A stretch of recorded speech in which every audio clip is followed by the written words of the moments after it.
dia mendapatkan keduniaan, apakah itu jabatan, harta benda, atau kekayaan, gelar dan segala macamnya.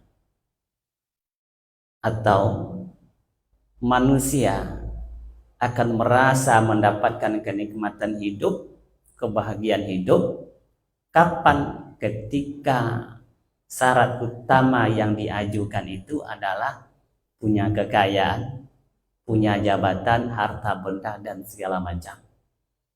Ini adalah ukuran umum dari manusia. Sehingga ketika mereka belum mendapatkan ini, maka mereka seolah-olah tidak punya nilai, seolah-olah mereka ini hidup susah dan segala macam.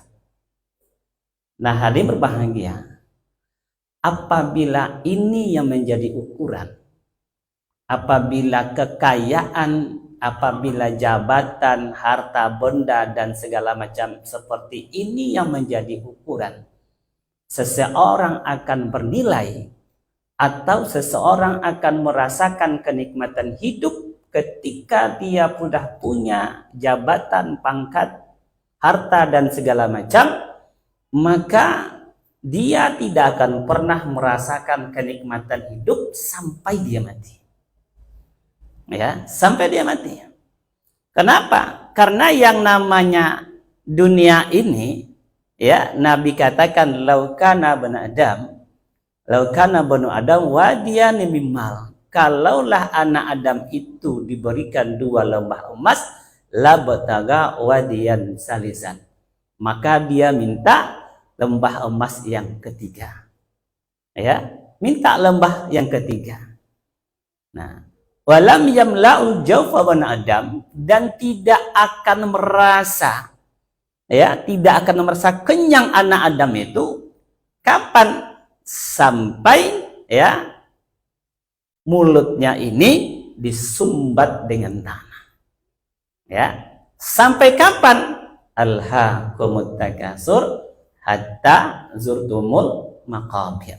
Sampai kubur, sampai dimasukkan ke dalam kubur, barulah dia akan merasakan bahwa semua itu tidak bergantung kepada kekayaan, jabatan, dan segala macam. Hadirin berbahagia, kita kenal atau kita pernah membaca, mendengar nama yang bernama Napoleon Bonaparte. Ya, seorang yang menguasai daratan Eropa. 10 tahun lebih kurang dia menguasai daratan Eropa.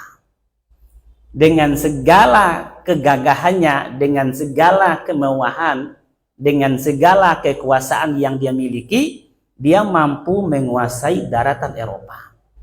Tapi apa kata dia? Ya, Napoleon mengatakan, saya tidak pernah merasakan kenikmatan hidup, tidak pernah merasakan kebahagiaan kecuali hanya 6 hari saja. Coba bayangkan, ya, Napoleon yang menguasai daratan Eropa dengan kekuasaan dan kemewahannya, tapi dia mengatakan, saya tak pernah merasakan kenikmatan hidup, tak pernah merasakan kebahagiaan kecuali hanya 6 hari saja. Apa yang kurang, Pak? Coba. Ya, apa yang kurang dia miliki? Kerajaan dia punya, kekuasaan dia punya, kemewahan dia punya. Tapi dengan jujur dia mengatakan menikmati hidup itu hanya 6 hari saja. Masya Allah. Ya, kenapa seperti ini gitu? Kenapa seperti ini? Ya, karena hari ini adanya pemahaman dikotomi, pemisahan antara agama dengan dunia. Ya, ini dia.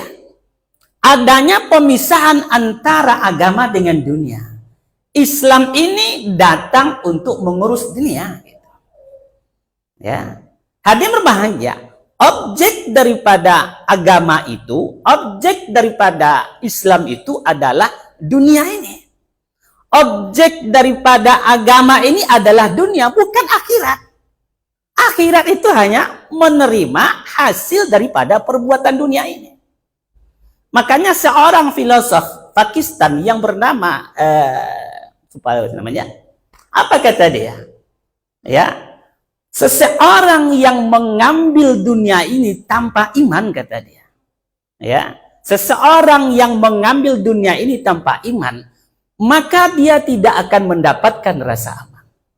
Ya. Kalau ada orang yang mengambil dunia tanpa agama, kata dia, ya, maka siap-siaplah kalian akan bersahabat dengan kehancuran seumur hidup kalian. Ya, ini kata seorang filosof dari Pakistan. Nah, hadirin berbahagia, ini yang hari ini yang ada dalam diri manusia itu merasa bahwa ketika dia bekerja untuk dunia ini, maka mereka tinggalkan agama. Mereka tinggalkan agama, mereka tinggalkan Allah gitu. Ya, mereka tidak perlu, kalau agama ya agama, kalau dunia bukan agama yang ngurus. Ya. Kenapa? Yang tadi itu mereka melihat bahwa dunia ini adalah berharga dari segala apapun juga. Padahal kadangkala dunia ini ada saatnya berharga. Ya, ada saatnya berharga. Ibnu Sama, siapa Ibnu Sama? Seorang ahli ulama, seorang ulama hadis di zaman Harun Ar-Rasyid. Ya, Harun Ar-Rasyid mengundang Ibnu Sama kepada kerajaannya. Ya. Hadirin berbahagia, untuk apa diundang Ibnu Sama? Untuk memberikan arahan, nasihat kepada Harun Ar-Rasyid. Nah, apa kata Ibnu Sama? Wahai Tuan, aku lihat wajah Tuan begitu elok dan indah. Aku belum pernah melihat keelokan wajah daripada wajah Tuan. Jangan sampailah wajah Tuan ini celaka karena api neraka. Ya, ini ungkapan seorang ahli hadis yang bernama Ibnu Sama di zaman Harun Ar-Rasyid. Ya, kalau hari ini seorang raja, presiden diingatkan model ini gimana kira-kira? Ya. Ini rendah hatinya Harun Ar-Rasyid, Khalifah Harun Ar-Rasyid, sehingga dia undang seorang ulama untuk menasihati. Ya, untuk menasihati, bukan untuk menakut-nakuti, untuk menasihati gitu.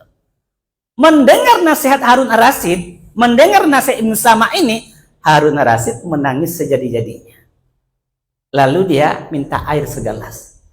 Ketika dia minta air segelas, sebelum minum, Ibnu Sama berkata, wahai Tuan, andaikan Tuan terhalang minum hari ini, ya, maksudnya mungkin ada yang penghalang, penyakitkah dan segala macam, sehingga Tuan tak bisa minum, apakah Tuan rela separuh kerajaan Tuan ditukar dengan satu gelas air? Ya, kata Harun Ar-Rasyid, saya rela menukar kerajaan saya dengan satu gelas air agar air bisa masuk ke dalam perut saya. Ya, maka minumlah Harun Ar-Rasyid. Ketika selesai minum, Ibnu Sama berkata lagi, wahai Tuan, andaikan air yang Tuan minum tadi, yang sudah masuk ke dalam perut Tuan, dan tak bisa lagi keluar, terhalang, apakah Tuan rela untuk menukar segelas air, untuk mengeluarkan air yang dalam tubuh Tuan? Ya, kata Harun Ar-Rasyid, saya rela menukar kerajaan saya dengan segelas air tadi, agar air yang dalam perut saya ini bisa keluar kembali. Kata Ibnu Sama, kerajaan Tuan tidak berharga daripada satu gelas air. Ya, ini luar biasa Bapak. Ini luar biasa. Dalam artian apa? Bukan kita untuk meremehkan notabene yang ada di dunia, tidak. Kita kembali kepada pemahaman tadi. Hari ini orang ada paham dikotomi gitu. Adanya pemisahan antara agama dengan dunia. Padahal Islam itu datang adalah untuk mengatur dunia. Ya, bukan dipisahkan. Orang hari ini kalau nikah ijab kabul, ya pakai undang Pak Ketua, ijab kabulnya agama, kamu model itu. Nanti dalam pelaksanaan walimahnya, nah, pakai joget-joget, enggak berbaju lah. Ya, Masya Allah. Mereka mengatakan, oh ini enggak lain, enggak agama lagi nih. Ini hiburan, enggak ada agama lagi nih. Yang agama mana? Yang agama tadi ijab kabul aja. Ya, padahal Islam ini mengatur daripada segala sisi kehidupan, Pak. Ekonomi diatur. Ya, politik Islam masuk, sosial Islam masuk. Ya, budaya Islam masuk. Maka seorang muslim ya, seorang muslim atau ada orang yang sudah masuk Islam, ya, ketika dia sudah bersyahadat asyhadu an la ilaha illallah wa asyhadu anna Muhammad Rasulullah, telah diikrarkan itu, maka ketika Islam datang ada perbuatan, budaya, karakter yang bertentangan dengan Islam, maka dengan senang hati dia mesti meninggalkan. Ya, dengan senang hati dia mesti meninggalkan. Tapi kalau dia tidak muslim, ya silakan.